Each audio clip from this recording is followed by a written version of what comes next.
જય શ્રી કૃષ્ણ. પરોપકાર, માનવતા, કર્મ અને સેવાનું ઉત્તમ ઉદાહરણ પૂરી પાડતી સંસ્થા શ્રી શક્તિ ચેરિટેબલ ટ્રસ્ટ સંચાલિત ડૉક્ટર ધર્માંશુ કરશનભાઈ ટીકાણી હોસ્પિટલ બુધેલના લાભાર્થી શ્રીમદ ભગવદ્ કથાનું સુંદર, દિવ્ય અને ભવ્ય આયોજન મોટા વરાછા સુરત ખાતે થવા જઈ રહ્યું છે. આ કથાના વક્તા પદે જેમને સમગ્ર સૌરાષ્ટ્રનું ઘરેણું કહી શકાય એવા પરોપકારી સંત તેમજ શ્રી સર્વેશ્વર ગૌધામ કોબડી આશ્રમના મહંત પરમ પૂજ્ય શ્રી જયદેવ શરણદાસ બાપુ વ્યાસપીઠ પરથી આ અમૃત સમાન શ્રીમદ ભાગવત કથાનું રસપાન કરાવશે. આ કથા અમૃતનો લાભ પ્રાપ્ત કરવા આપ સૌ સ્નેહીજનો, મિત્રો તેમજ દરેક ભક્તોને સહપરિવાર સાથે પધારવા ભાવભર્યું આમંત્રણ પાઠવીએ છીએ.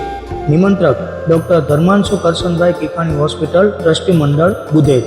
કથા પ્રારંભ તારીખ 5/5/2024 થી તારીખ 11/5/2024. કથા સમય રાત્રિના 8:30 કલાકથી રાત્રિના 11:30 કલાક સુધી. જય શ્રી કૃષ્ણ.